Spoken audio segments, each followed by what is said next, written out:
Okay, ready, start. The university is one of the great inventions of modern life.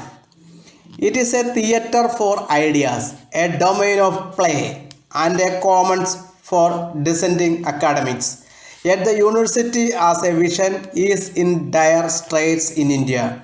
As a sociologist put it, we talk of the idea of knowledge society as if the university is not part of it. My friend explained further. He said a university is not a place for being and becoming. It is an instrumental project for any group. He added sarcastically, look at the advertisements. It is Kota, Rao's Study, Circle, Byju's that take pride of place. The tutorial college, immaculating and instrumentalizing knowledge, has taken pride of place. Institutions that facilitate entry are more important than the idea of the university itself. In fact, he tiredly suggested that the director of these tutorial academies should be made chairman of UGC. It fits the Immaculate project of India as a nation of clerks. Better India wants to play secretary to the world.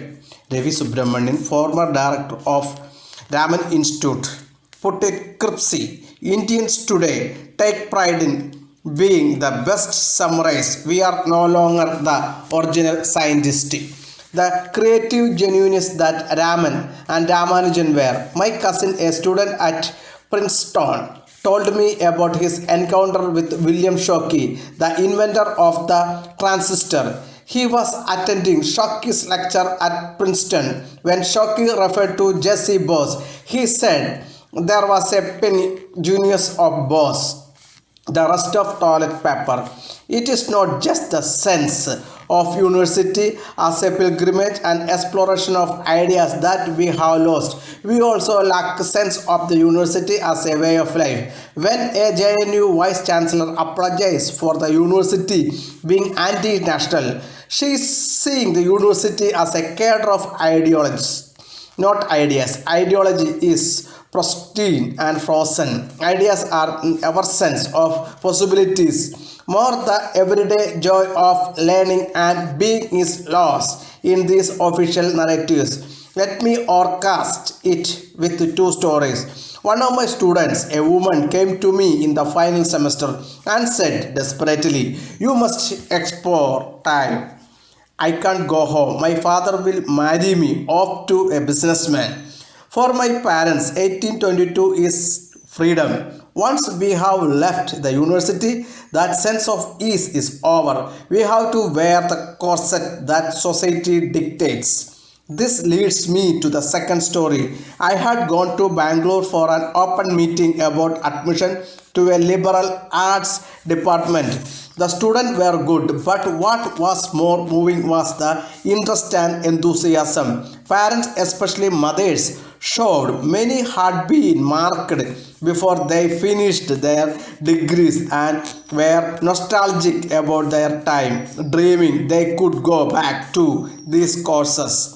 I wonder why the university has no place for the housewife as a scholar, treating opening for students between 40 50 to rely and invent a world of knowledge. The university was state of being of joy, where the processes of knowledge and the gossip of student life were central. Treating it as a piece of academic plumbing makes it obscene, even surreal. If you see the university producing its own world of values and ideas of itself.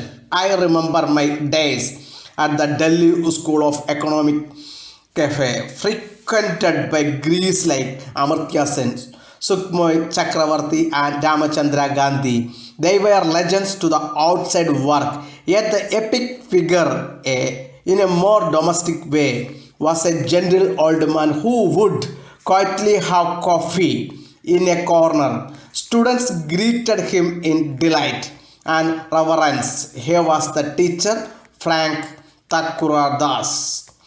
Stop.